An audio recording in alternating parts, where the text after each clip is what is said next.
Hello from the 2018 Equal Justice Conference in San Diego, California. I'm Kimberly Sanchez. I'm Eve Stotland with the Doors Legal Services Center in New York City. I'm Jeremy Addis-Mills with Digital Impact and... I'm Angela Vigil, Pro Bono Director at Baker & McKenzie. And we're on the road with Legal Talk Network.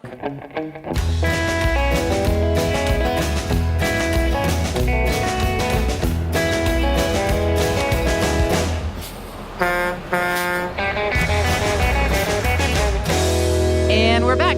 Thank you so much for joining us on the road. I'm excited about this panel. We've been doing quite a few of these podcasts, and they've been pretty substantive, but this one sounds like it's, first of all, going to be a little fun, right? And also really an important message and topic for this particular community. So why don't we talk about, well, let me tell you, they have not had their workshop yet because we had to grab them first. But the workshop is entitled Nabbing the Narrative Back, Storytelling Through Tech, Media, and Social Media. So I'm going to start with Angela so she can tell us about why we're here and what this workshop's about. I appreciate the question because this really grew out of discussions Eve and I were having because we work together, particularly in the area of youth advocacy and homeless youth advocacy. But this topic is a lot bigger than that. And we were talking about how lawyers really are storytellers, right? We see a problem, we're supposed to solve the problem, and we do that by storytelling our perspective. But right now, the issues related to equal justice, access to justice, and social justice in the United States, we don't seem to be doing as much of the storytelling from the public interest side of the profession as maybe we should. And it seems that in this sort of time, you're hearing all the reasons not to support poor communities and not to be active on behalf of the populations that we're all serving, and more about how other priorities should get our funding, our time, our money, all of that attention, at least in the United States right now. And that's going to kill legal services, right? We have to be a community that is always talking about how legal services for poor people, children, veterans, families, mothers, you name it, but that story is being told. And one of the ways we're losing that fight to tell the story is that we keep telling it in courtrooms and we keep telling it in boardrooms maybe, but we're not necessarily telling it on the platforms that America's listening to. And so isn't it important for us as legal advocates for poverty communities to be telling that story on platforms that America's listening to? That's social media, that's tech, that's all of those places. So we decided we think there should be a discussion about that at the greatest collection of public interest thinkers in the country, which is the Equal Justice Conference, held by ABA and NLADA every year. And that discussion should happen. But then we hit a little snag because we realized that even I think this is really important, but maybe we don't have the expertise to do that alone. Is that fair, Eve? Absolutely. So we recruited in some expertise that really we're lucky to have, which is Jeremy, who's been teaching the legal community how to be storytellers in these newer platforms professionally for a long time. And in our workshop, he's going to do that for us. Oh, that's awesome. So Jeremy, who are you and where are you from and what are you going to talk about? So my name's Jeremy. I'm with, as I mentioned, with Digital Impact, and we're a company that helps sort of progressive organizations, social justice-minded for-profit organizations, elected officials, and others sort of help make their impact and tell their digital story or tell their story digitally online. And so we really focus on helping them digest that, get it online, and get it out to folks, right? And I think one of the things we're going to really sort of spend time focusing on tomorrow is sort of how one, we can tell our story effectively online and be able to access and organize people. So much about digital organizing that we don't really think about, I think a majority of communities don't think about, is it's really just an extension of organizing. It's about bringing people together. It's about bringing folks into communities and bringing them around and collecting them around a set of shared values. And so what we're going to talk about tomorrow is how to basically reach out and using social media to communities, of like-minded communities, like-minded people, bring them bring them into your group's orbit and continue to tell your story over a long period of time with those folks. Ultimately, which is what we help most of our clients do, is have an impact at the legislative level, have an impact at the local level, have an impact at the electoral level. What do you think is going to be the response from, this crowd? Because this is a difficult topic. We don't like necessarily talking about ourselves in a way. Eve, you have any thoughts on that? Sure. As social justice advocates, we have an obligation to tell the world what we do what we do as legal services lawyers, what we do as law firms acting in the public interest, what we do as bar associations. At our peril, we decide that either the public doesn't need to know or presume that they know. They don't know. Most people think of lawyers as law and order, trial room public defenders or prosecutors. And that's a very important part of the legal system, but there's so much else to it. And so it's time for us to tell our stories and explain to voters, to the world, what we do, whether or not we're ready for it. It's just part of an obligation of doing our job. Yeah. Is there like a roadmap that you're going to be able to give to sort of, help the lawyer that's a little maybe trepid or scared or, just maybe not really interested in public speaking or not? Is there a roadmap? How are you going to tackle this problem, Jeremy? Yeah, well, so I think a lot of what we're going to talk about tomorrow is sort of how to actually utilize the voices you already have. A lot of us, almost every single person that's at this conference, including everybody at this conference, is probably on some social media network of some kind. So we're going to be talking about how really you're just leveraging that voice, the voice that you already have, you already use consistently online. How to stretch out the conversation, how to really be an advocate. I think some of the things that a lot of us struggle with that aren't, and a lot of the organizations I work with that aren't impacted directly by the issues that they're fighting so hard for, find it hard to actually speak in a space and advocate on behalf of those issues in a way that's really powerful to the folks that they're advocating to, or really thinking about an audience that's outside of what they normally communicate with. And so we're going to be talking about how to think about your story instead of using somebody else's story to tell it, explain why you're doing the advocacy work you're doing. Why do you do it? I think we neglect oftentimes the power in the actual message as to why I wake up every day and I go to work and fight for issues that I actually don't directly impact me at all.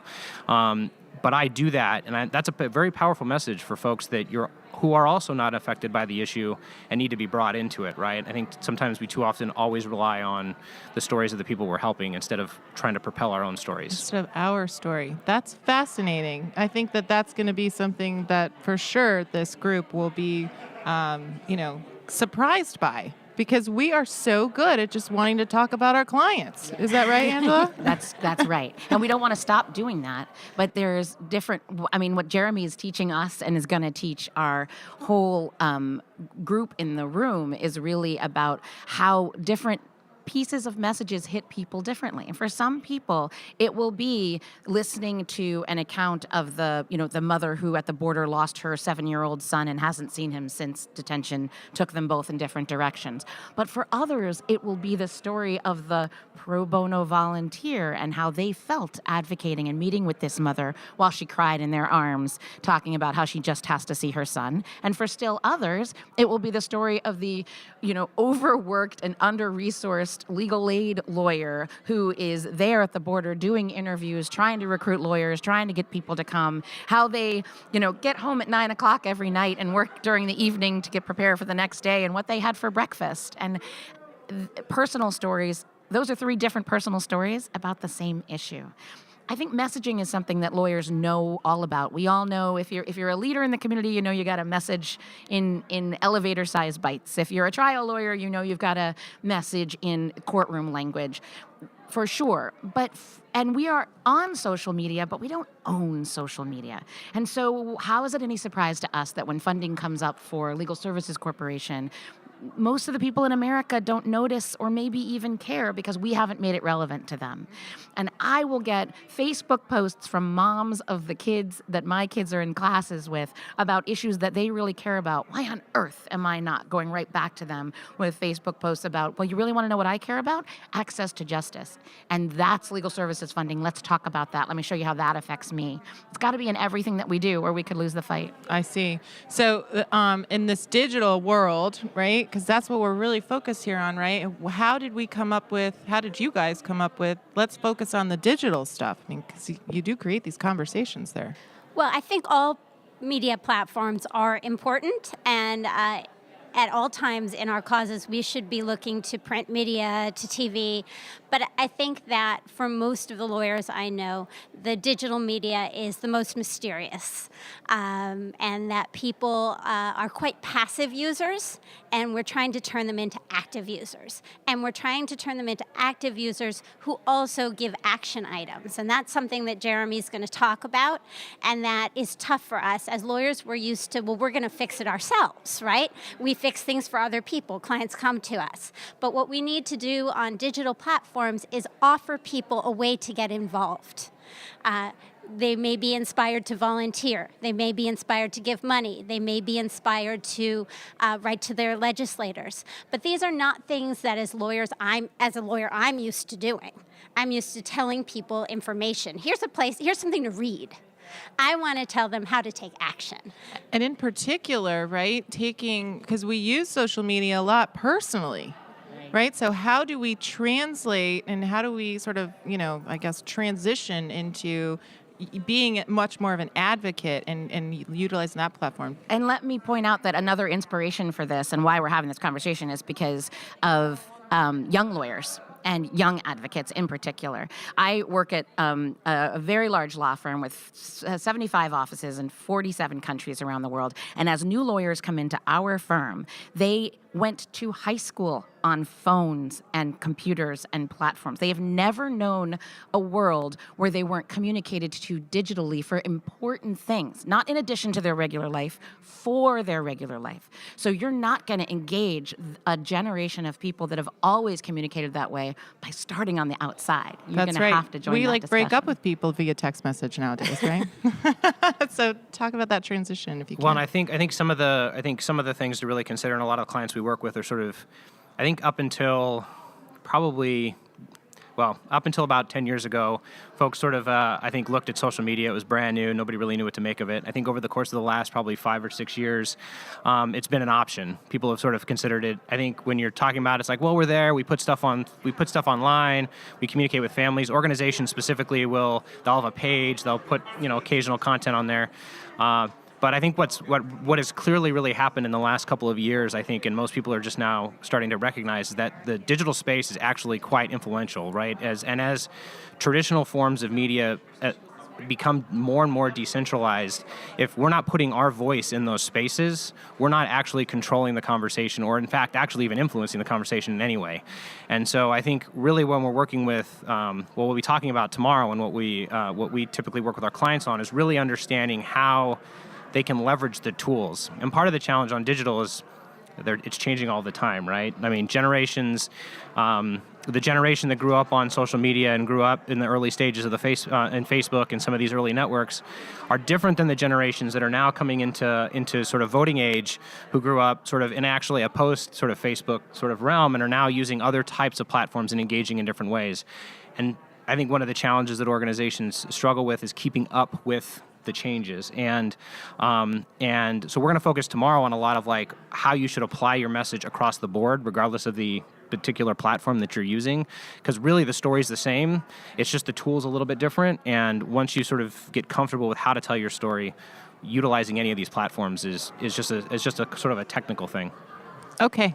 Well, I really appreciate that. I have so many more questions, and I imagine that your crowd tomorrow is going to have all kinds of questions, and it's going to be just like a knock out of the park kind of presentation. So because we only have a couple minutes, why don't you give everybody your contact information in case the listeners are interested in reaching out, which I hope that they do. So go ahead, Eve. Sure. My name is Eve Stotland, and you can reach me at eStotland, that's ESTOTLAND, at door.org, DOOR.org in New York City. I'm Jeremy Addis-Mills, and you can reach me at jeremy@digitalimpactand, that's digitalimpactand.com. I'm Angela Vigil, and Baker McKenzie, sort of everywhere. So no location, just that our pro bono practice can be reached at pro bono at bakermckenzie.com, BAKERMCKENZIE.com. Awesome. Well, we've reached the end of the road for today's episode. I want to thank our guests for joining us. We also want to thank our listeners for tuning in. If you like what you heard, please find and rate us in Apple Podcasts. We'll see you next time for another episode of On the Road with Legal Talk Network. If you'd like more information about what you've heard today, please visit LegalTalkNetwork.com. Subscribe via iTunes and RSS. Find us on Twitter and Facebook, or download our free Legal Talk Network app in Google Play and iTunes.